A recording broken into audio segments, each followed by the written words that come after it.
Heavenly Father, स्वर्गीय पिता, we pray that your word will become living and powerful to us as we study it this morning. और हम प्रार्थना करते हैं कि तेरा वचन हम में से हर एक के लिए जीवंत और प्रभावशाली होगा, जैसे हम उसका आज की सुबह अध्ययन करते हैं। Give us an anointing, give us grace, give us understanding of your will and your ways. हमें अपनी योजनाओं के, अपनी इच्छाओं के प्रति समझ और बुद्धिमानी दें। Lord, we pray for a moving of your Holy Spirit. We pray for a prophetic word that will prepare us for the days to come. और हम तेरे पवित्र आत्मा के अभिषेक के लिए प्रार्थना करते हैं, हम तेरे भविष्यद्वक्ताई वचन के लिए प्रार्थना करते हैं जो हमें आने वाले दिनों के लिए तैयार करेगा। Hear us, Heavenly Father, in Jesus' name we ask that you will be exalted and your word will find an application in each of our hearts. और हमारी प्रार्थना को सुने प्रभु जी, और हम प्रार्थना करते हैं यीशु मसीह के माध्यम से कि आपका वचन हमारे हृदयों में जगह पाने वाला होने पाएगा। In Jesus' name, Amen. यीशु के नाम में आमीन। I want to turn to the book of Daniel and chapter 1. मैं चाहता हूं कि आप सब निकाल लीजिए दानियल नबी की पुस्तक और उसका पहला अध्याय। Some time ago we had one of our conferences, we had a drama on Daniel. और कुछ समय पहले हमने दानियल के ऊपर एक ड्रामा किया था called Standing True to God in a Day of Compromise. और जिसका शीर्षक था समझौते के दिन में परमेश्वर के लिए सच्चाई से खड़े रहना। And I want to share a few things along that line in these 3 morning Bible studies. और मैं उन्हीं बातों को लेकर के आगे बताना चाहूँगा जो ये 3 सुबह के समय जो हम बाइबल स्टडी करेंगे, About what it means to stand true to God. और कि परमेश्वर के लिए खड़े होने का क्या अर्थ होता है In the time in which we live. जिस समय में आज हम जी रहे हैं उस समय में। And I believe that the book of Daniel is one book in the Old Testament that can give us some encouragement to prepare us for the coming days. और मैं मानता हूं कि पुराने नियम में दानियल नबी की पुस्तक एक ऐसी पुस्तक है जो हमें आने वाले दिन के लिए तैयार रहने में प्रोत्साहन प्रदान कर सकती है। There are many lessons that we can learn there. और बहुत सारे पाठ हैं जिसे हम उस पुस्तक से सीख सकते हैं। So what we're going to do is look through the whole book, not the whole book really, but the main points which are applicable to our time. You see, Daniel's got 2 sections. The first 6 chapters are more like history and और हम क्या करेंगे कि हम इससे विभाजन में कर लेंगे, क्योंकि जो दानियल की पुस्तक है उसका जो पहला 6 अध्याय है वो इतिहास का अध्याय है। Next 6 chapters are all prophecy. और जो आगे के या अंतिम के 6 अध्याय हैं वे सारे भविष्यवाणी के वचनों से भरे हुए हैं। So we're not going to go more into that prophetic section. We're going to deal more with the principles that we can learn. और हम भविष्यवाणी के जो सेक्शन है, जो भाग है, उसमें ज़्यादा नहीं जाएंगे, परंतु हम उन सिद्धांतों को देखना चाहेंगे जो हमारे सीखने के योग्य हैं। Which made Daniel such a crucial and important person in God's plan for his people. और जिसने दानियल को इतना महत्वपूर्ण व्यक्ति बना दिया परमेश्वर की उस योजना में जो उसके लोगों के प्रति थी at that particular time. और उस विशेष समय में। Now first of all I want to give you a little bit of a background. और सबसे पहले मैं आपको एक पृष्ठभूमि बताना चाहूँगा। See, after Israel came out of Egypt, और जब इस्राएल मिस्र देश से बाहर निकल कर आया, they established themselves in the land of Canaan. You read in the book of Joshua. और आप यहोशू की पुस्तक में पढ़ते हैं कि उन्होंने अपने आप को कनान के देश में स्थापित किया। And then soon after Joshua and the next generation died, as usually happens by the end of the second generation of any movement, decline comes in. और जैसे ही यहोशू की मृत्यु होती है या पहले पीढ़ी की मृत्यु होती है तो हम यह पाते हैं कि जो दूसरी पीढ़ी है उसमें गिरावट आने लगती है। And decline came in, and you read in the book of Judges और जो गिरावट है वो आने लगती है, और इसे आप न्यायों की पुस्तक में पढ़ते Exactly हैं। like in Christian history, और ये ठीक वैसा ही है जैसे मसीही इतिहास में होता आया है। decline, and occasionally there's a revival and again decline. और कभी बेदारी आती, फिर उसके बाद लोग पीछे हट जाते हैं, और फिर कभी एक बेदारी आती और फिर लोग पीछे हट जाते हैं। And then we read of a time of revival in the time of Samuel and David, और तब हम सामुएल और दाऊद के समय में बेदारी के विषय में पढ़ते हैं, which is about maybe 450 years after they came into the land of Canaan. और ये 450 वर्ष के पश्चात हुआ जब वे कनान देश में आए थे। And then again you have the second generation after David, decline sets in with Solomon, and by the time you come to Rehoboam, the third generation, there's a split. और उसके बाद हम देखते हैं दाऊद के बाद जैसी अगली पीढ़ी सुलेमान की पीढ़ी आती, फिर से गिरावट चालू हो जाती है, और जब तीसरी पीढ़ी रहोबाम की पीढ़ी आती है तो हम देखते हैं कि वहाँ पे विभाजन आ जाता है। And the nation of Israel was divided into two, exactly like great movements in history. और जो इस्राएल का राष्ट्र है वो दो भाग में बढ़ जाता है, ठीक वैसे ही जैसे भूतकाल में या इतिहास में बड़े बड़े जो मसीही मूवमेंट्स हुए हैं वो जैसे विभाजित हो गए। Christian history starts off with a man of God who starts something like David. और मसीही इतिहास में जिसे हम पढ़ते हैं, एक मसीही व्यक्ति जो एक मूवमेंट की शुरुआत करता है जिसने दाऊद, जिसे हम कह सकते हैं दाऊद के समान शुरुआत किया। Next generation, Solomon decline comes in, and third generation there's a split. और दूसरी पीढ़ी के आते तक सुलेमान के समान वहाँ पे गिरावट आ जाती है, तीसरी पीढ़ी आते आते तक, रहोबाम की पीढ़ी आते तक वहाँ पे विभाजन आ जाता है। It's happened everywhere. और ये हर जगह होता आया And है। the kingdom of Israel split into two kingdoms, and 10 nations formed a nation called Israel. और जो इस्राएल का राष्ट्र था वो दो भाग में बट गया, जो 10 गोत्र थे उन्होंने मिलकर इस्राएल का राष्ट्र बनाया, And 2 nations formed a nation called Judah in the और जो 2 गोत्र थे उन्होंने यहूदा का राष्ट्र बनाया south. जो दक्षिण भाग में था। And about 300 years later, और 300 वर्षों के the बाद northern kingdom of Israel with 10 tribes और जो इस्राएल का उत्तरी हिस्सा था जिसमें 10 गोत्र थे, declined into idolatry, and God sent the Assyrian nation, which was the world's top superpower at that time. और ये लोग मूर्ति पूजा में गिर गए, और इसलिए परमेश्वर ने असूरियों को, जो उस समय के विश्व के सुपर शक्ति थे, उन्हें भेजा To occupy Israel, they established their capital in Samaria. कि वे जा करके इस्राएल को कब्जा कर लें, और उन्होंने अपनी राजधानी सामरिया में स्थापित की। And that's how you had these Assyrian Jewish mixed people in Samaria. और तभी तो सामरिया जो जगह हुई वहाँ पे हमें असूर और यहूदी दोनों के मिक्स लोग मिलते हैं हमें, Who even in Jesus' time, they would not have anything to do with the Samaritans because Samaritans were not pure Jews. और इसे हम यीशु मसीह के समय में भी देखते हैं कि यहूदी लोग सामरी लोगों के साथ कोई वास्ता नहीं रखते थे, क्योंकि सामरी लोग वे लोग थे जो आधे यहूदी थे और आधे असुरी थे। From 700 years before Christ, they got mixed with the Assyrians. और यीशु मसीह के से 700 साल पहले ये यहूदी लोग असुरी लोगों के साथ मिल गए थे। That's why the Jews looked down on the Samaritans. और तभी तो यहूदी लोग सामरी लोगों को नीची दृष्टि से देखते थे।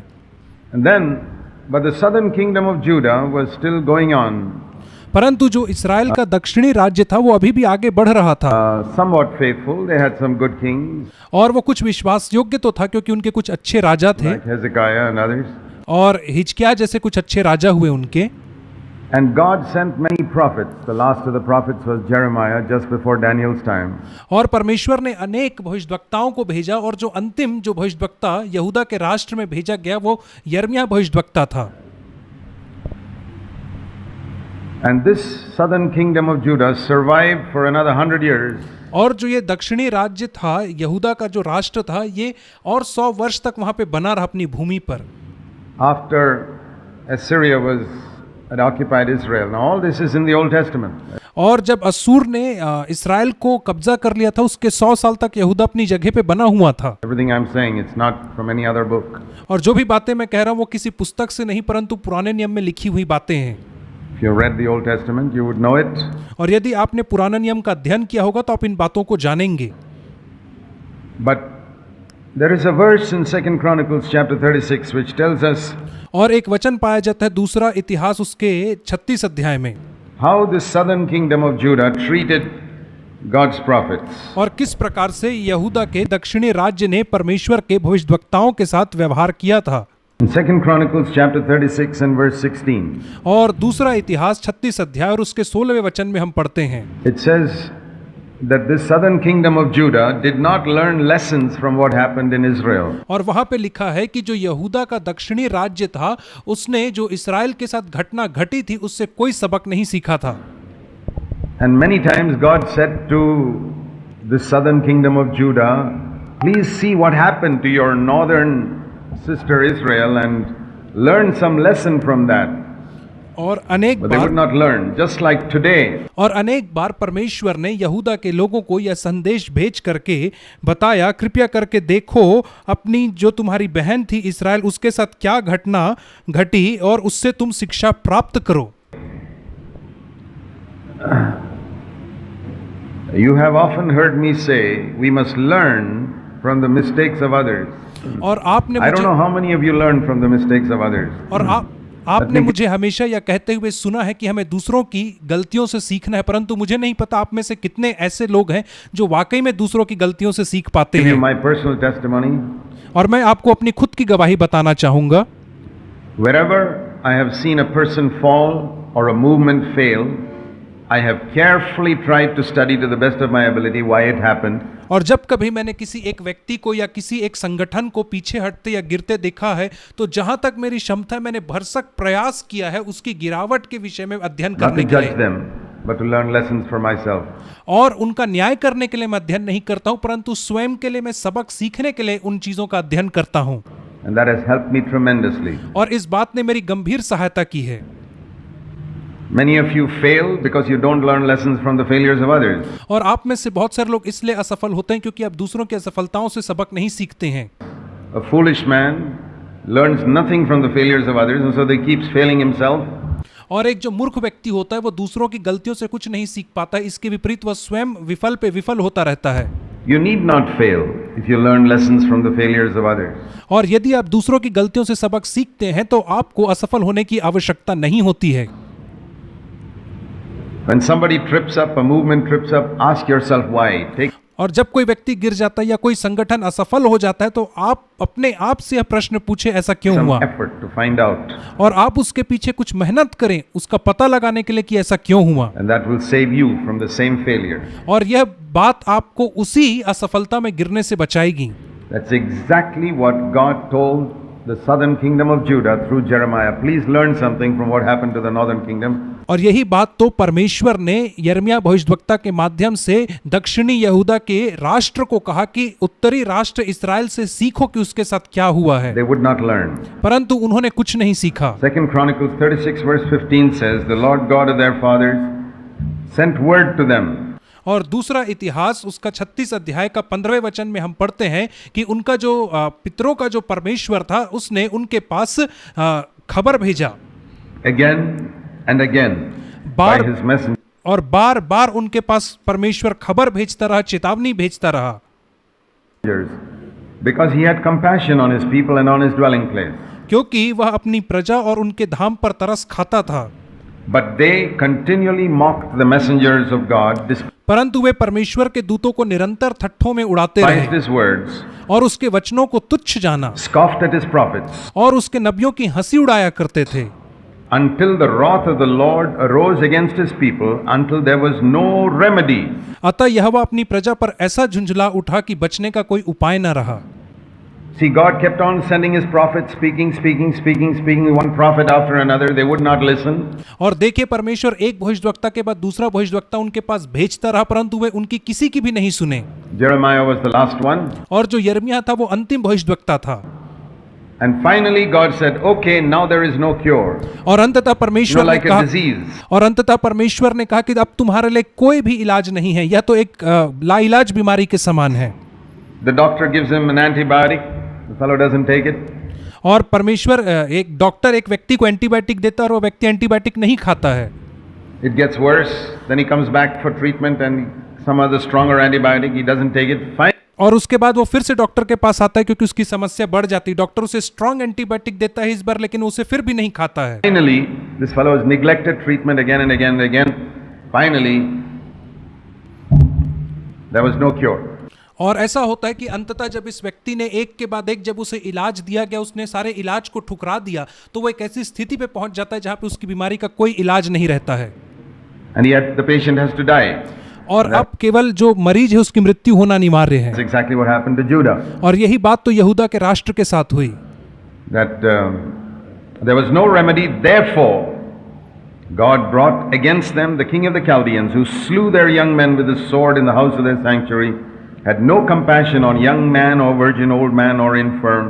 He gave them all into his hand, and all the articles of the house of God, great and small treasures, were taken all to Babylon. They burned the house of God and broke down the wall, and so on. और आगे के वचनों में लिखा, तब उसने उन पर कसदियों के राजा से चढ़ाई करवाई और इससे उनके जवानों को और उनके पवित्र भवन ही में तलवार से मरवा डाला। क्या जवान, क्या कुंवारी, क्या बूढ़े, क्या पक्के बाल वाले, किसी पर भी कोमलता ना की। यहोवा ने सबों को उसके हाथ में कर दे, क्या छोटे क्या बड़े, परमेश्वर के भवन के सब पात्र और यहोवा के भवन और राजा और उसके हाकिमों के खजाने, इन सबों को वह बेबीलोन में ले गया। And those who had escaped from the sword, verse 20, he carried away to Babylon. और 20 वचन में लिखा, जो तलवार से बच गए उन्हें वह बेबीलोन को ले गया। And they were servants to him. Among this group और वे लोग उनके नौकर के समान रहने लगे। और इसी ग्रुप में was Daniel, दानियल भी था, taken to be a servant in जो बेबीलोन राष्ट्र एक नौकर होने के लिए लेके गया था। Babylon, to fulfill the word of the Lord by the mouth of Jeremiah, until the land had enjoyed its Sabbaths. All the days of its desolation it kept Sabbaths until 70 years were complete. और यह सब इसलिए हुआ कि यहोवा का जो वचन यिर्मयाह के मुंह से निकला था, वह पूरा हो कि देश अपने विश्राम कालों में सूखा भोगता रहा। इसलिए जब तक वह सूना पड़ा रहेगा तब तक, अर्थात 70 वर्ष के पूरा होने तक उसको विश्राम I don't मिला। have the time to show you this, but during that period, from the time of the entering Canaan till this period, which is about 590 BC, during that period, they were supposed to keep the Sabbath. और जिस समय से ये इस्राएली लोग कनान देश में प्रवेश किए थे, उस समय से लेकर के 590 ईस्वी तक उन्हें सबत को, विश्राम को For मानना the था। land. और God ये जो सबत का विश्राम था, उन्हें अपनी भूमि को देना था। said 6 years you till the land, and the 7th year leave the land without being tilled. Give us परमेश्वर ने उनसे कहा था कि 6 साल तुम अपनी भूमि को जोतना बोना और 7वें साल अपनी भूमि को विश्राम देना Sabbath to the land. और अपनी भूमि को सबत का विश्राम देना। Don't till anything, don't sow anything. और 7वें वर्ष में उसमें कुछ भी उपज नहीं बोना। And in the 6th year I'll give you double, और 6वें वर्ष में मैं तुम्हें दुना भाग दूंगा triple, और तिगुना भाग दूंगा, so that you'll have more than enough for the 7th year and even for the 8th year. ताकि तुम्हारे पास 7वें वर्ष के लिए और 8वें वर्ष के लिए भी जरूरत से ज्यादा रहे। You know how covetous people are. They got that triple in the 6th year, and then they still tilled the land in the 7th year for 490 years. और आप जानते हैं कि लोग कैसे लालची होते हैं। उन्होंने 6वें वर्ष में 2 गुना 3 गुना अनाज तो प्राप्त किया, उसके बावजूद भी उन्होंने 7वें वर्ष में फिर से अपनी भूमि को जोता और बोया, और ऐसा उन्होंने 790 वर्ष तक करते गए। 490 years they were supposed to keep this land untilled. और 490 वर्ष तक उनको जरूरत थी कि वे अपने देश को जोता बोया नहीं किया करते, उसमें से जो समय For था 70 years. They did 70 not वर्ष के लिए। listen. God said, okay, I'll teach you a lesson. और परमेश्वर ने कहा, ठीक है, मैं तुम्हें एक सबक सिखाऊंगा।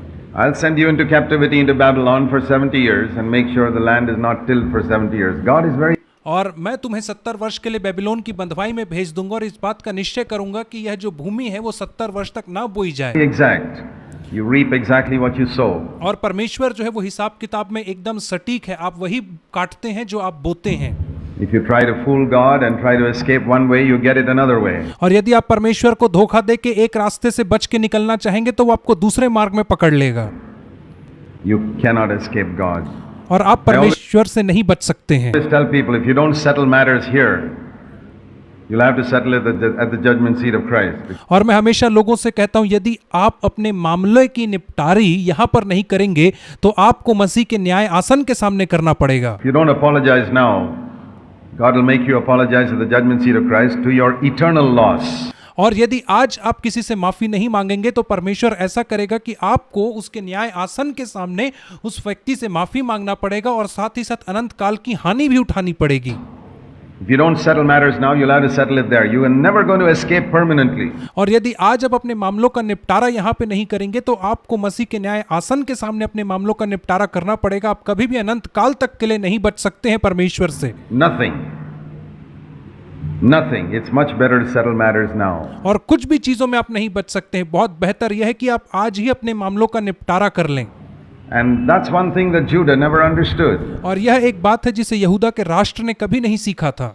And that was the reason for the captivity, why Nebuchadnezzar, king of Babylon, was sent by God. और यही कारण था उनकी बंधुआई का कि क्यों राजा नबूकदनेस्सर परमेश्वर के द्वारा उन्हें बंधुआई में ले जाने के लिए भेजा गया था, To punish Judah.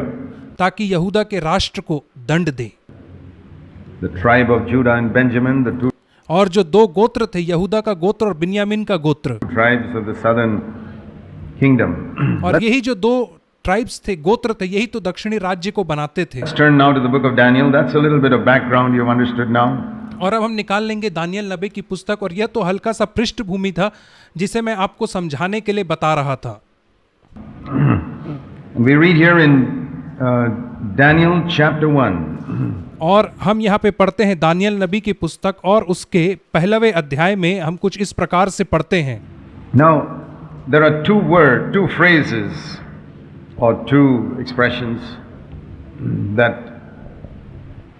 I want you to notice in the book of Daniel. और दानियल नबी की पुस्तक में दो शब्द हैं या दो वाक्यांश हैं जिनके ऊपर मैं जोर देना चाहूंगा। First of all, this expression, the Lord gave. और सबसे पहला जो वाक्यांश है वह यह है कि परमेश्वर ने दिया। Chapter 1 verse 2. पहला अध्याय और उसका दूसरा वचन। The Lord gave Jehoiakim, king of Judah, into the hand of Nebuchadnezzar. और तब परमेश्वर ने यहूदा के राजा यहोयाकीम को उसके हाथ में कर दिया, Along with all the vessels of gold, और परमेश्वर के भवन के कई पात्रों सहित। the house of God. That's what we read earlier. और इस चीज को हमने पहले भी पढ़ा था। The Lord gave. परमेश्वर ने दे दिया। Verse 9, God gave Daniel favor. और 9वें वचन में हम पढ़ते हैं कि परमेश्वर ने दानियल को कृपा और दया प्रदान की In the eyes of the commander. और खोजों के प्रधान की दृष्टि में। Verse 17, God gave these youths knowledge and intelligence. And और 17वें पद में हम पढ़ते हैं कि परमेश्वर ने उन चारों जवानों को सब प्रकार की विद्याओं में बुद्धिमानी और प्रवीणता प्रदान की। many times later in the book of Daniel chapter 2 also, God gave them revelation and so on. और आगे भी हम पढ़ते हैं दूसरे अध्याय में कि परमेश्वर ने उन्हें प्रकाशन दिए और This is इत्यादि the first इत्यादि। thing which I want you to see. और यह सबसे पहली बात है जिसके ऊपर मैं चाहूंगा जोर देना। The sovereign ruling authority and power of God that gives us favor. और यह परमेश्वर के संपूर्ण प्रभुत्व की सामर्थ है जो हमारे ऊपर कृपा दृष्टि या अनुग्रह देती है। Like he gave Daniel favor in the eyes of authorities. और जैसे उसने दानियल को अधिकारियों के दृष्टि में कृपा प्रदान की थी। That gives God's people judgment. और वह परमेश्वर के लोगों को न्याय प्रदान करती Because है they play the fool with him. क्योंकि वे उसके साथ उसे मूर्ख बनाना चाहते हैं। He sent Babylon to punish Judah because Judah was corrupt. और परमेश्वर ने बाबिलोन को इसलिए भेजा था ताकि वो यहूदा के राष्ट्र को दंड दे, क्योंकि यहूदा का राष्ट्र भ्रष्ट हो चुका था। And God can send persecution upon the church because the church is corrupt. और वैसे ही परमेश्वर कलीसिया के ऊपर भी सताव भेज सकता है यदि कलीसिया भ्रष्ट हो जाए तो। And because the church will not listen to the prophets that God sent. और सिर्फ इसलिए क्योंकि जो कलीसिया है वो परमेश्वर के भविष्यवक्ताओं की नहीं सुनती है। But it is the sovereignty of God. It was God who sent Nebuchadnezzar. परंतु यह परमेश्वर की संपूर्ण प्रभुत्व में हुआ था, क्योंकि यह परमेश्वर ही था जिसने नबूकदनेस्सर को वहां भेजा था। We think it is not God who can send Nebuchadnezzar. और हमें ऐसा लगता है कि यह परमेश्वर नहीं था जिसने नबूकदनेस्सर को नहीं भेजा था। Nebuchadnezzar is a wicked, evil king, godless man.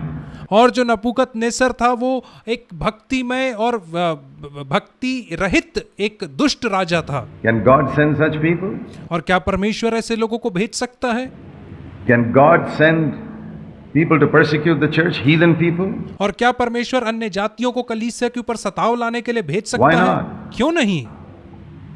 He does it even today. और परमेश्वर आज भी ऐसा करता है, Because the church will not listen to the prophets. क्योंकि यदि कलीसिया भविष्यवक्ताओं की बातें नहीं सुनेगी, Okay? ठीक है, Then you got to listen to your enemies. तो आपको आपके शत्रुओं की बात फिर सुननी पड़ेगी। I once had to tell someone who got into trouble, I said, if you had listened to the elders, you would not be dealing with the police today. और एक बार मैंने एक व्यक्ति से इस प्रकार से कहा कि यदि आपने प्राचीनों की बात सुनी होती तो आज आपको पुलिस के चक्कर में नहीं पड़ना पड़ता। God uses the elders first, you don't listen to the elders, then you deal with the police. और परमेश्वर पहले प्राचीनों के द्वारा आपको चेतावनी देता है, और यदि आप प्राचीनों की बात नहीं सुनते हैं तो फिर आपको पुलिस के हाथ में पड़ना पड़ता है। So God always warns his people through the prophets. और इसलिए परमेश्वर हमेशा अपने लोगों को अपने भविष्यवक्ताओं के माध्यम से चेतावनी देते हैं। First, सबसे पहले there were very few prophets in Judah, और यहूदा के राष्ट्र में बहुत ही कम भविष्यवक्ता हुए, and there are very few prophets throughout the world. और आज पूरे संसार में भी बहुत कम भविष्यवक्ता हुए। But God never leaves his church परंतु परमेश्वर कभी भी अपनी कलीसिया को नहीं त्यागता है, without a witness in any generation. और किसी भी पीढ़ी में परमेश्वर अपनी कलीसिया को बिना किसी गवाह के नहीं त्यागता है। He always raises up prophetic voices और वो हमेशा भविष्यवक्ताई शब्दों को और भविष्यवक्ताई वाणियों को वो खड़ा करता है to warn the church. ताकि वे कलीसिया को चेतावनी प्रदान करें। But like we see around us, very few people परंतु जैसा हम अपने चारों ओर देखते हैं, बहुत ही थोड़े से लोग take होते हैं heed to those voices. जो इन वाणियों को सुनते हैं, And when they don't hear those voices, then they have to be punished. और जब वे इन आवाजों को नहीं सुनते हैं तो उन्हें दंड देना अनिवार्य हो जाता है। We are living in a very critical time in India. और आज भारत देश में हम बहुत ही विकट परिस्थितियों से होकर गुजर रहे हैं, And I believe God is saying things to the church, and और मैं विश्वास करता हूं कि परमेश्वर आज कलीसियाओं से बात कर रहा है। I don't think most people in the church are willing to listen, like it says in 2 Chronicles 36. और मुझे नहीं लगता कि आज कलीसिया में जो अधिकतर लोग हैं वो सुनने के लिए तैयार हैं, जैसा कि दूसरा इतिहास और उसके 36 अध्याय में लिखा गया है। They mock the prophets, they despise them, they treat them badly. और वे भविष्यवक्ताओं का मजाक उड़ाते हैं, वे उनसे बुरा व्यवहार करते हैं। And one day God says, okay, no more. और एक दिन परमेश्वर कहता अब और नहीं, You won't have any more prophetic voices, and now I'm going to judge you. और अब तुम्हारे बीच में कोई भविष्यवक्ताई वचन नहीं बांटा जाएगा, परंतु अब मैं तुम्हें दंड दूंगा। So the sovereignty of God in allowing persecution, the sovereignty of God in giving his remnant people like Daniel favor in the eyes of authorities. और जो परमेश्वर का संपूर्ण प्रभुत्व है, जो ऐसे बचे हुए विश्वास योग्य लोग जैसे दानियल जो हैं, जैसे ऐसे लोगों को प्रदान करना अपनी प्रजा के लिए, उसमें दिखाई देता Sovereignty है। of God in permitting his servants to be killed. परमेश्वर की प्रभुत्व इसमें भी दिखाई देती है कि वह अपने सेवकों को अनुमति देता है कि उसको सेवकों को मार दिया जाए। Sovereignty of God in saving his servants from death. All these things. और उसकी प्रभुत्व इसमें भी दिखाई देता है कि वह अपने सेवकों को मृत्यु से बचाता है। इन तमाम चीजों में हम उसकी प्रभुत्व को देख सकते हैं। The sovereignty of God is a great theme in the book of Daniel. और परमेश्वर का प्रभुत्व एक बहुत बड़ा थीम है, एक बहुत बड़ा विषय है दानियल की पुस्तक में। And we must be gripped by that in our time. The और हमें हमारे समय में इस सत्य से ग्रसित होना second अनिवार्य thing I है। want you to notice और एक और चीज जिसे मैं चाहता हूं अब ध्यान दें, is in Daniel 1 verse 8, और वह दानियल नबी की पुस्तक उसका पहला अध्याय और 8वां वचन, where it says Daniel would not defile himself. और जहां पे दानियल ने अपने मन में ठान लिया था कि वह अपने आप को अशुद्ध नहीं करेगा। He made up his mind that he would not defile himself और दानियल ने अपने मन में ठान लिया था कि वह अपने आप को अपवित्र नहीं करेगा, with the king's choice food. राजा के जो भोजन है उससे वह अपने आप को अपवित्र नहीं करेगा। Now Daniel was a man who was an overcomer. He और दानियल एक ऐसा व्यक्ति था जो स्वयं जय प्राप्त करने वाला व्यक्ति था, kept himself from compromise. और उसने अपने आप को समझौते से बचा कर रखा था। He disciplined himself. और उसने अपने आप को अनुशासित किया था। He did not violate the standards of God's word in a country where people didn't have any standards. This is not Judah, this is not Israel. और उसने ऐसे राष्ट्र में जो यहूदा का राष्ट्र नहीं था परंतु एक ऐसा राष्ट्र था जहां पे कोई नियम कायदे नहीं पालन किए जाते थे, ऐसे राष्ट्र में भी उसने परमेश्वर के आज्ञाओं के साथ, परमेश्वर की व्यवस्था के साथ किसी भी प्रकार का समझौता नहीं किया था। This is Babylon. और यह इस्राएल का राष्ट्र नहीं था परंतु यह बेबीलोन का राष्ट्र था। Babylon, when Daniel was told, was offered all this fancy food. और बाबिलोन के राष्ट्र में ही दानियल के सामने यह सारे स्वादिष्ट और फैंसी भोजन परोसे गए थे। Special food from the king's table. और राजा की मेज से लाए हुए विशेष विशेष भोजन उसके सामने परोसे गए थे। Very mouth-watering and appetizing. और ऐसे ऐसे भोजन थे जिन्हें देख करके मुंह में पानी आ जाता और भूख बढ़ जाती। But forbidden by God in the book of Leviticus, wine that they were not supposed to look at according to Proverbs. और परंतु ये ऐसे भोजन पदार्थ थे जिन्हें लय व्यवस्था की पुस्तक में इन्हें खाने को मना किया गया था, और वहां पे दाख मधु था जिसके विषय में नीति वचन में लिखा था कि उसे नहीं पीना है। And the forbidden meats, pork and things like that were forbidden in Leviticus. और ऐसे ऐसे मांस से पदार्थ थे जिनका खाना लय व्यवस्था की पुस्तक में मना था, अर्थात जैसे कि सुअर का मांस। All the others around him ate. Daniel said no. और दानियल के आसपास जितने लोग थे वे सब उन भोजनों को खाने लगे, परंतु दानियल ने कहा नहीं। That's the second thing. और यह दूसरी बात है That in this time, कि इस समय में God needs people who will stand true to His word. परमेश्वर को ऐसे लोगों की आवश्यकता है जो उसके वचन के प्रति ईमानदारी से खड़े रहेंगे, Even when everyone around them compromises. और जब हर व्यक्ति उनके आसपास जो है वो समझौता कर रहा है। Small things. छोटी छोटी बातों Later on you find Daniel's 3 friends who stand upright when all the other Jews say, well, bow your head a little, you lose your life. He said, never mind if I lose my life, but those 3 people said, no, we are not going to bow down. और हम आगे देखते हैं Daniel के 3 मित्र लोग, जब उनसे कहा गया कि यदि तुम दंडवत नहीं करोगे राजा की मूर्ति को तो तुम अपनी जान को खो बैठोगे, और वहां पे सारे यहूदी लोगों ने दंडवत किया, परंतु इन्होंने कहा हमें कोई परवाह नहीं, यदि हम अपनी जान भी खो बैठे तो भी हम इस मूर्ति के आगे नहीं झुकेंगे। Right through the book of Daniel from chapter 1 you find this Daniel determined in his heart. Daniel 1:8. और दानियल की पुस्तक के शुरुआती अध्याय से ही, पहले अध्याय के 8वें वचन से ही हम यह देख सकते हैं कि दानियल ने अपने मन में इस बात को ठान लिया था। He made up his mind. और उसने अपने मन में इस बात को गांठ बांध ली थी। And I believe God needs people today who will make up their mind to obey the word of God right from their youth. Daniel was probably only 17 years old. और मैं मानता हूं कि आज परमेश्वर को ऐसे ही जवानों की आवश्यकता है जो अपने मन में अपने जवानी के दिनों ही से ठान लेंगे कि मैं अपने आप को अशुद्ध नहीं करूंगा, दानियल के समान। और मैं मानता हूं दानियल इस समय, जिस समय के विषय में लिखा गया है, वो केवल 17 वर्ष का रहा होगा। 17 years old, younger than almost everybody here listening to this. और 17 साल का था, यहाँ पे बैठे जो मुझे सुन रहे हैं उन लोगों में सबसे छोटे उम्र का था। But he made up his mind that he would not compromise. I believe God lays hold of young people like Joseph, like Daniel, like David.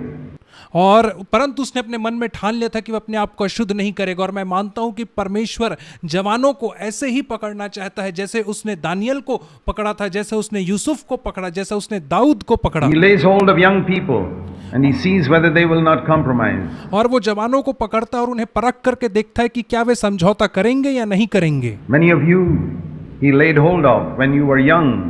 और आप में से बहुत सारे लोगों को परमेश्वर ने पकड़ा था जब आप जवान थे, With a purpose.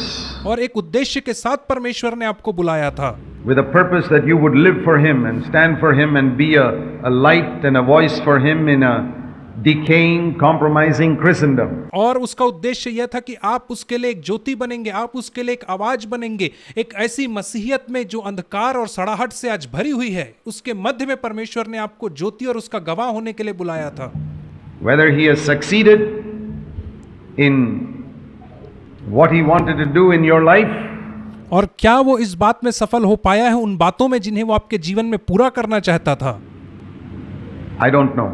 और मुझे यह बात नहीं पता क्या वो हुआ है कि नहीं हुआ है। But it depends on whether you are willing to stand true to God.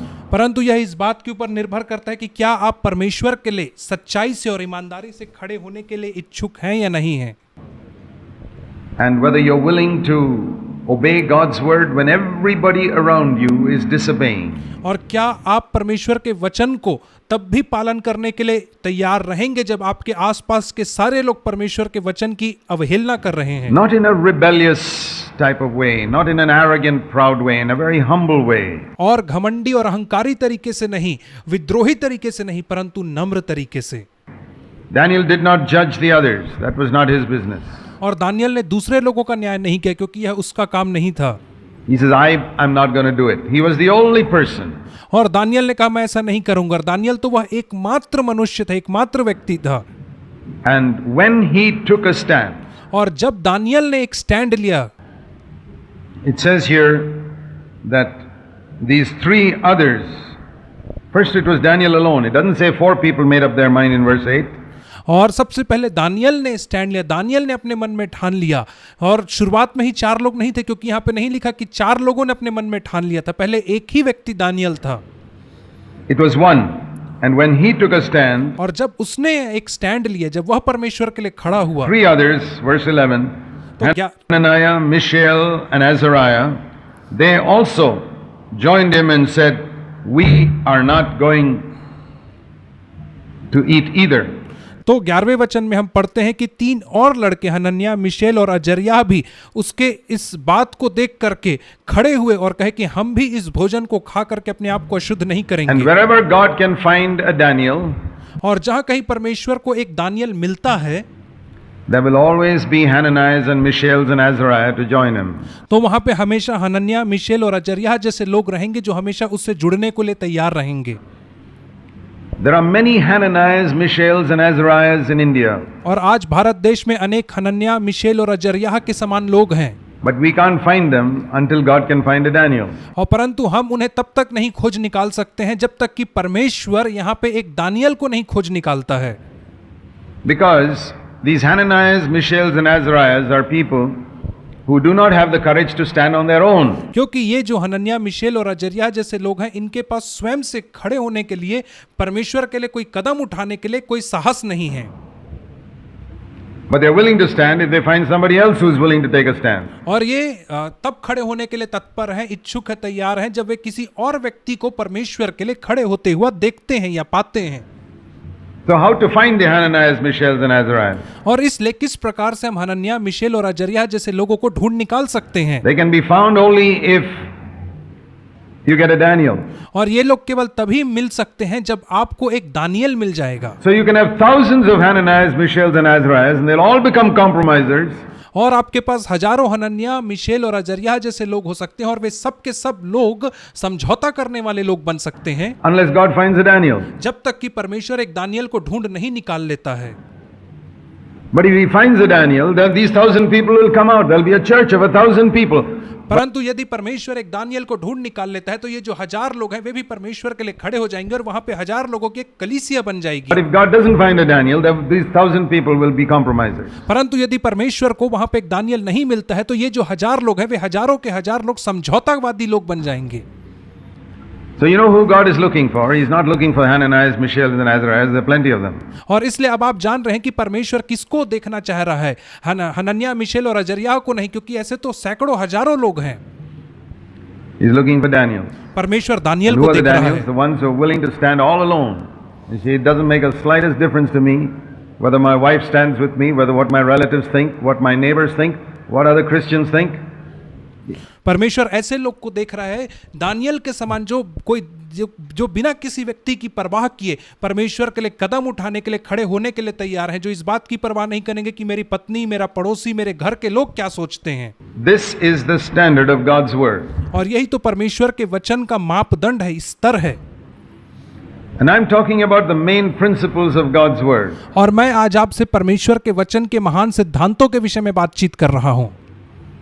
I'm not talking about standing up for stupid things like not celebrating Christmas or removing ornaments. I'm not talking about this type of Pharisaic legalism that is found among some of our people.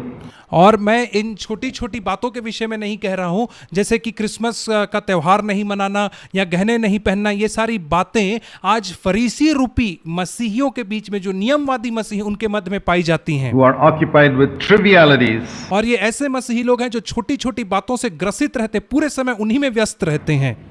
Daniel was not occupied with trivialities. और Daniel एक ऐसा मनुष्य नहीं था जो छोटी बातों में व्यस्त था। Don't think that standing for those type of things is what I'm talking about. Far और ऐसा ना सोचे कि इन छोटी छोटी चीजों के लिए खड़े होने के विषय में मैं आपसे कह रहा from हूं। it. That will take you to the other end of Phariseeism and legalism. और ये जो चीजें हैं वो आपको दूसरी ओर लेकर के चले जाएंगी, जहां पे आप एक फरीसी के समान बन जाएंगे और एक नियमवादी व्यक्ति के समान बन जाएंगे। I'm talking about standing for those eternal principles of God's word. और मैं आपसे कह रहा हूं कि परमेश्वर के अनंत काल के वचन के जो सिद्धांत हैं उनके लिए खड़े होने के विषय में कह रहा हूं।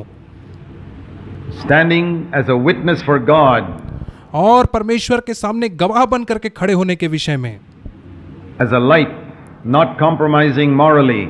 और एक जीवन बन करके खड़े होने के विषय में कह रहा हूं, ना कि एक समझौतावादी व्यक्ति, Not compromising God's standards. और परमेश्वर के वचन से समझौता ना करने वाले, And also standing against legalism और जो नियमवादिता है, लीगलिज्म है, उसके विरोध में भी खड़े वाले होने and वाले, Phariseeism just as much और फरीसीवाद के विरोध में भी खड़े होने वाले। as we stand against adultery and murder and immorality and anger and lusting with the eyes.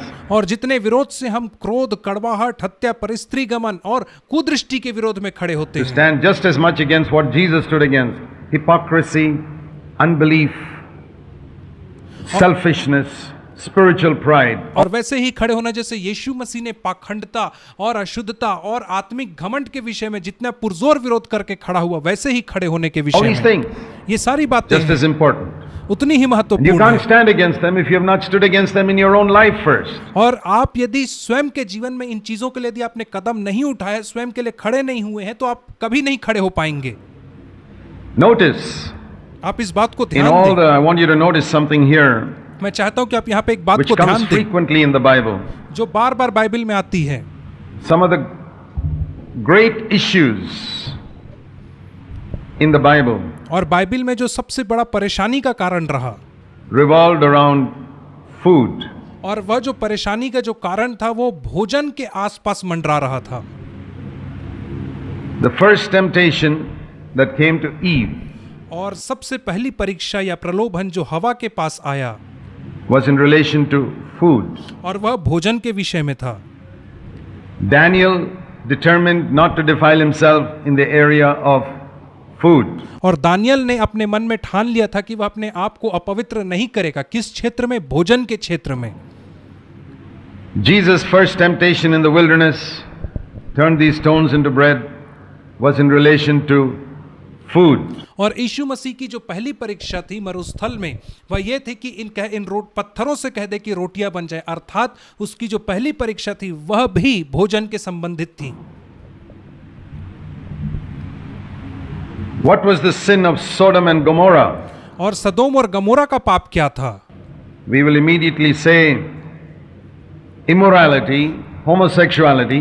और हम तुरंत कहेंगे उनका पाप था अनैतिकता, समलैंगिकता। How did it start? परंतु इसकी शुरुआत कहां से हुई? Ezekiel 16 and verse 49 says, और यहेजकेल 16 अध्याय उसके 49 वचन में हम पढ़ते हैं, This was the guilt of your sister Sodom. और वहां पे लिखा है, देख तेरी बहन सदोम का यह अधर्म था। Ezekiel 16:49. यहेजकेल 16 अध्याय 49 वचन। She and her daughters had arrogance, abundant food, careless ease, and she did not help the poor and needy. कि वह अपनी पुत्रियों समेत घमंड करती, पेट भर भर के खाती और सुख चैन से रहती थी और दीन दरिद्र को ना संभालती थी। No mention of immorality, और यहाँ पे अनैतिकता का कोई वर्णन नहीं है, no mention of murder, no mention of violence, और यहाँ पे हत्या का, हिंसा का कोई वर्णन नहीं है, even though these things were there. यद्यपि ये सारी चीजें वहां पे विद्यमान थीं। What was it?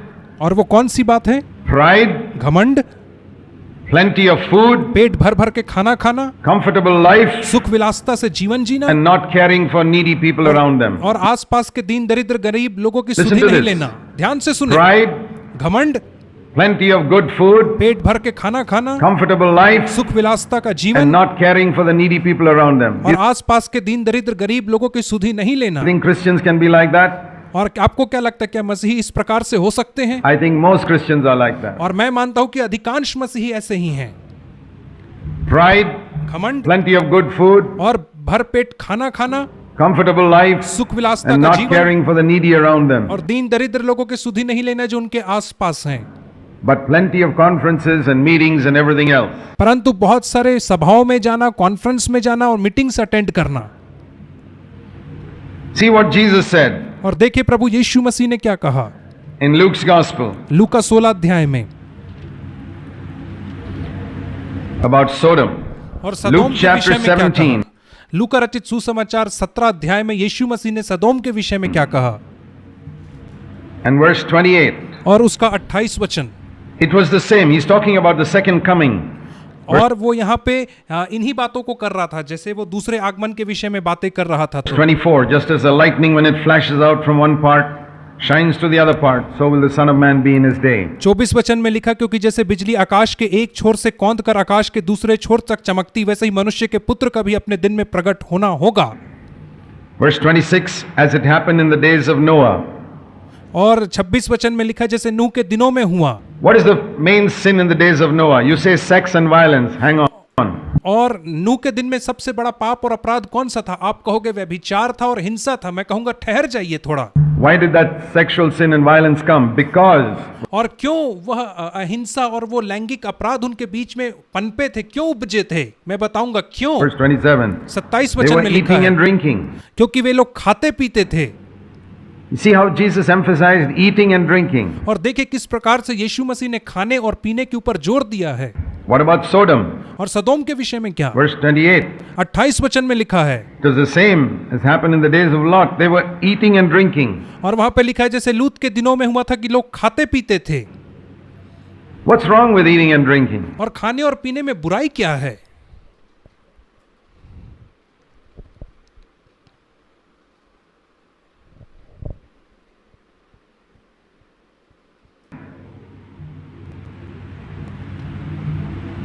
Let me show you another verse. मैं आपको एक और वचन दिखाना Philippians चाहूंगा। 3. फिलिपियों की पत्री और उसका 3रा अध्याय। It speaks about certain people who are the enemies of the cross of Christ. और यहाँ पे कुछ लोगों के विषय में बातचीत करता है जो परमेश्वर के क्रूस के बैरी हैं। Philippians 3 verse 17. Brethren, फिलिपियो join in following 3 अध्याय और उसका 17 वचन। my example. Paul said, follow my example. He never said, don't look at me, I'm not a good Christian, look at Jesus. He never said that. और यहाँ पे 17वें वचन में लिखा, हे भाइयों तुम सब मिलकर मेरी सी चाल चलो। पौलुस ने कभी यह नहीं कहा कि तुम मेरी सी चाल मत चलो, मुझे मत देखो, मैं एक अच्छा उदाहरण नहीं हूं, तुम सब प्रभु यीशु मसीह को देखो। ऐसा कभी भी पौलुस ने नहीं कहा।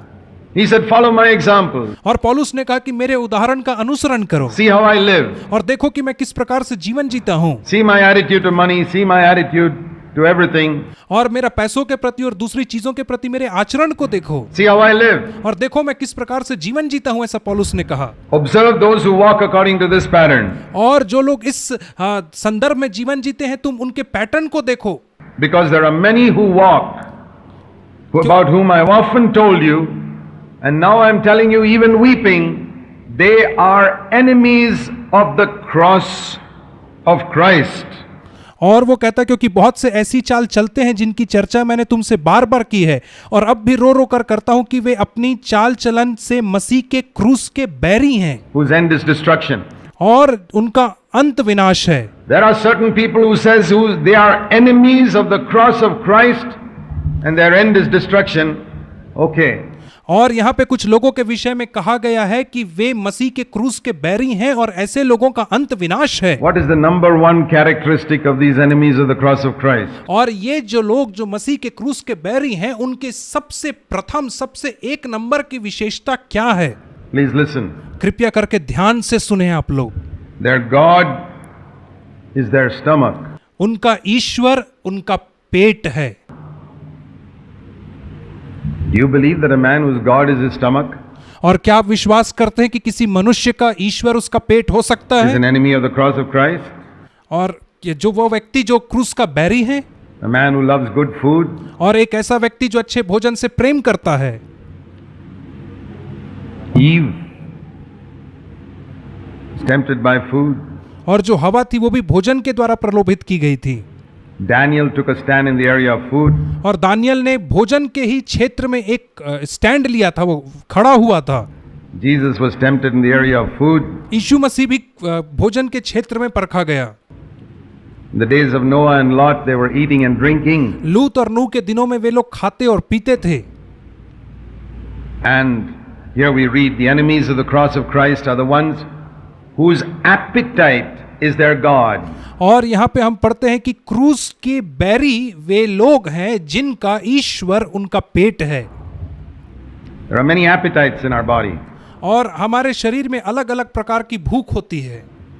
Appetite for food, और भोजन के लिए भूख, for sex, और सेक्स के लिए भूख, all legitimate. God only created them. और ये सारी सही भूख है, क्योंकि परमेश्वर ही ने इन सारी भूख को बनाया है और निर्धारित किया है हमारे लिए। ये सारी वाजिब हैं।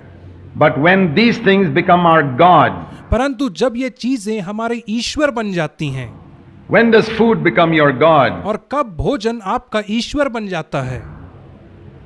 When you are disturbed if the food is not up to the mark. और तब हो जाता है जब आप विचलित हो जाते हैं, जब आपके सामने परोसा गया भोजन आपके मापदंडों पे खरा नहीं उतरता है। You can be upset in a conference because the food is not up to the mark. You can be upset with your wife because food is not up to the mark. और आप एक conference में भी दुखी हो सकते हैं क्योंकि खाना आपके स्वाद के अनुसार नहीं परोसा गया है। आप अपनी पत्नी से नाराज हो सकते हैं क्योंकि उसने आपकी पसंद और आपके स्वाद के अनुसार भोजन नहीं बनाया है। You want to stand for God in the last days?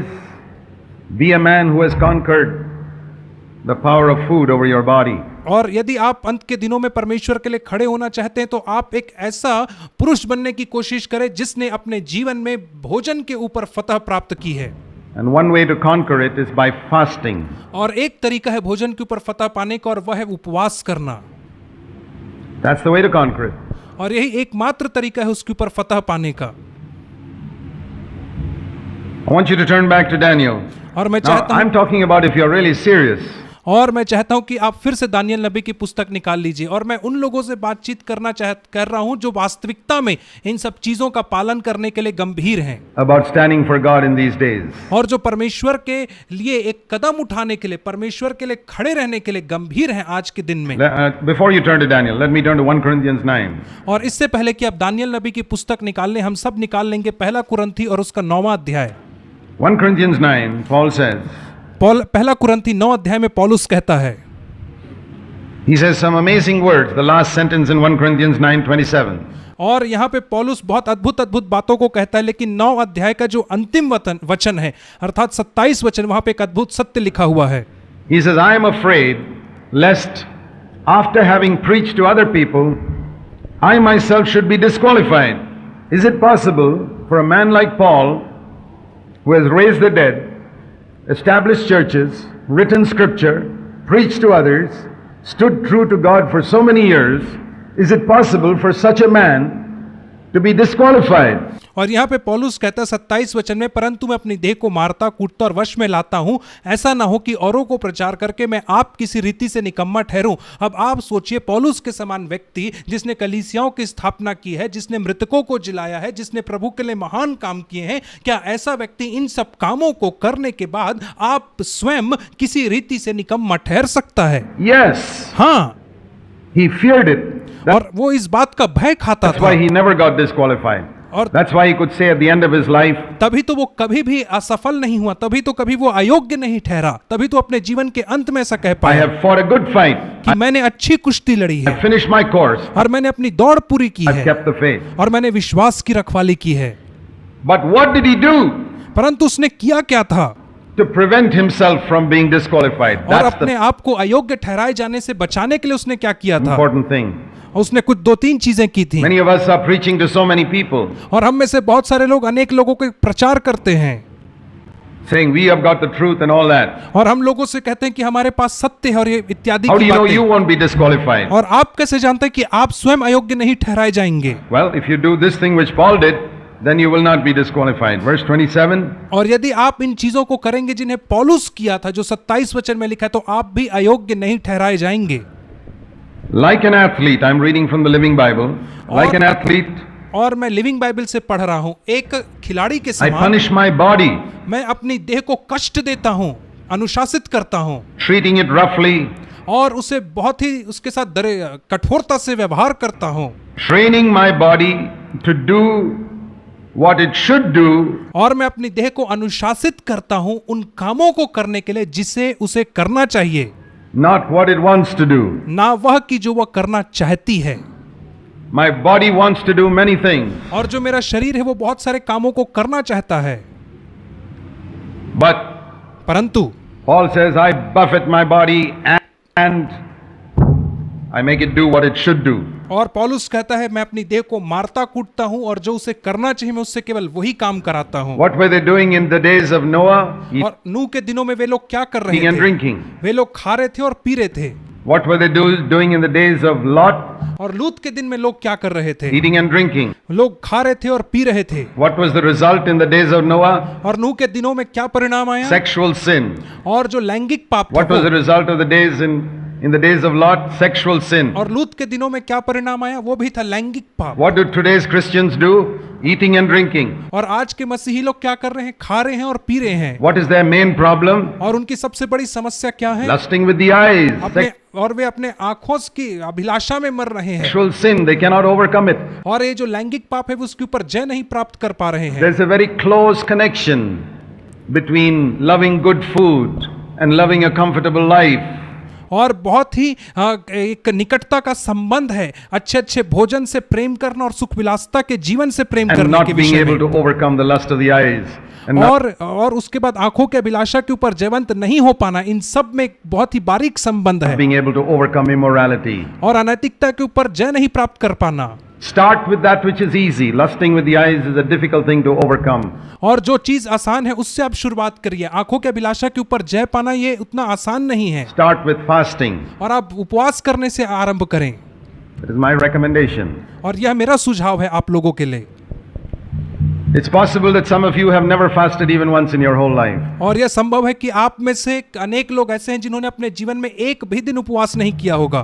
Do you know what Jesus said? और आपको पता है यीशु ने क्या कहा? Gospel chapter 5, he said. लूका रचित सुसमाचार 5 अध्याय में यीशु ने कहा। Luke's Gospel chapter 5, लूका 5 अध्याय verse 33. और उसका 33 वचन। The disciples of Jesus, of the Pharisees came to Jesus, Luke 5:33. और लूका 5:33 अध्याय में हम देखते हैं कि फरीसी यीशु के पास आकर के कहने लगे And said, the disciples of John often fast और कहते हैं कि यूहन्ना के चेले तो बराबर उपवास रखते हैं and offer prayers. The और प्रार्थना किया करते हैं, disciples of the Pharisees also fast. और वैसे ही फरीसी के चेले भी करते हैं, But your disciples eat and drink. परंतु तेरे चेले तो खाते पीते हैं। Look at their complaint. और आप उनकी शिकायत के विषय में देखिए।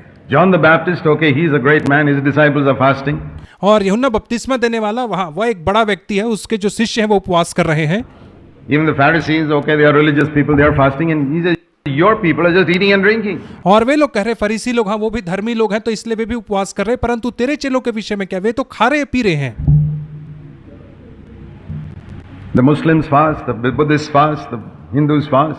और जो मुसलमान हैं वे उपवास करते हैं, बुद्धिस्ट वे भी उपवास करते हैं, हिंदू हैं वे भी उपवास करते हैं। But say the Christians, they are eating and drinking. परंतु मसीही लोगों के विषय में क्या, वे लोग खाते और पीते हैं। I'm here with them. I'm the bridegroom. In the middle of a wedding, you don't have fast. Have you ever heard of a wedding fast? We hear of a wedding feast. और यीशु मसीह ने उनसे कहा, मैं अभी इन लोगों के साथ हूं, क्या तुमने कभी सुना है कि विवाह में भोजन चल रहा है और वहां पे कोई लोग उपवास कर रहे हैं? Not a wedding fast. He says, right now the bridegroom is here. और यीशु मसीह ने उनसे कहा कि दूल्हा तो अभी यहीं पे उपस्थित है। So you can't make the people fast in a wedding. और इसलिए जब विवाह का भोज चल रहा है तब आप लोगों से उपवास नहीं करवा सकते हैं। Bridegroom is here, but now listen, the days will come, and that happened when Jesus ascended to heaven, when the bridegroom will be taken away from them. परंतु अब ध्यान से सुनिए, अभी तक तो दूल्हा उनके साथ था, परंतु एक दिन आएगा जब दूल्हा उनसे अलग किया जाएगा, अर्थात वह जब यीशु मसीह उनसे अलग स्वर्ग पे उठा लिया गया। And then what will they do? और तब उसके बाद वे क्या करेंगे? Listen to these 3 words. और तब आप इन 3 वचनों को ध्यान से सुने। They will fast. वे उपवास करेंगे, 35 वचन में लिखा है। You read those words? क्या आप इन वचनों को पढ़े हैं? When the bridegroom is taken away, they will fast. और जब दूल्हा उनसे अलग कर दिया जाएगा तब वे उपवास करेंगे। Have you done it? क्या आपने किया है? I tell you, मैं it's unfortunate. मैं आपसे कहना चाहता हूं ये बहुत ही दुर्भाग्य की बात है। We have two extremes in Christendom in this matter of fasting. और उपवास करने के क्षेत्र में हम लोग दो चरमपंथी लोग हैं मसीहियों में। There is only one, here is one command, not a command, it is something he stated. और यहाँ पे कोई आज्ञा नहीं परंतु एक ऐसा कथन है जिसे यीशु मसीह ने बस कहा है। There is one command that Jesus gave about fasting in Matthew chapter 6. He said, when you fast, don't let anybody know about it. परंतु उपवास के विषय में एक आज्ञा है जिसे प्रभु यीशु मसीह ने मत्ती 6 अध्याय में कहा और वह यह है कि जब कभी तुम उपवास करो तो किसी को पता चलने ना दो। Anoint your face and let people never know that you fast. और अपने सिर पे तेल लगाओ और कभी भी लोगों को यह महसूस ना होने दो कि तुम उपवास कर रहे हो। What I have seen in Christendom in 40 years is this. और जो मैंने बीते 40 वर्षों में मसीही जगत में जिन बातों को देखा है वो इस प्रकार की है। We have one group of people who never fast. और हमारे बीच में ऐसे एक समूह के लोग ऐसे हैं जो कभी भी उपवास नहीं करते हैं। And another group of people who are always advertising their fasting. और एक समूह के लोग ऐसे जो हमेशा अपने उपवास का प्रचार करते रहते हैं। Isn't it pathetic और क्या ये दुखद बात नहीं है that these are the only two groups in Christendom? कि मसीहियत में Shall we raise up a third group? कि मसीहियत में आज केवल ये दो ही प्रकार के ग्रुप समूह पाए जा रहे हैं। कहाँ है तीसरा समूह? Fasts and never tells people about it. और वे लोग कहाँ हैं जो उपवास करें और कभी भी लोगों को ना बताएं उसके विषय में? Why should there only be two groups in Christendom? और One आज क्यों मसीहियत में केवल दो ही प्रकार के समूह पाए जाते हैं? who never fasts and one who always advertises their fasting. और एक समूह ऐसा है जो कभी भी उपवास नहीं करता और दूसरा समूह ऐसा है जो हमेशा अपने उपवास का ढोल पीटता है। I have not seen a third group. और मैंने कभी भी तीसरे समूह को नहीं देखा है। There are a few individuals. और इधर उधर थोड़े से लोग जरूर हैं। Most churches that I have come across, और अनेक कलीसियां जिनसे मेरा पाला पड़ा है जिन्हें मैंने देखा है, either they don't fast at all or they advertise their fasting. या तो वे कभी भी उपवास नहीं करते हैं या तो यदि वे उपवास करते हैं तो उसका खूब ढोल पीटते हैं। It's pathetic. और ये बहुत ही दुर्भाग्य की बात है। Both groups are useless to God because the moment, if you don't fast, of course you lose something. और ये दोनों ही जो समूह हैं ये परमेश्वर के लिए बिना किसी काम के हैं क्योंकि यदि आप उपवास नहीं कर रहे हैं तो उसका कोई अर्थ ही नहीं If you बनता है। advertise your fasting, Jesus said you've already got your reward. और यदि आप अपने उपवास का प्रचार कर रहे हैं तो यीशु मसीह ने कहा कि तुम अपना प्रतिफल पहले ही पा चुके हो। You've already got your reward. That is the way the devil ensures that God never does anything as a result of your fasting.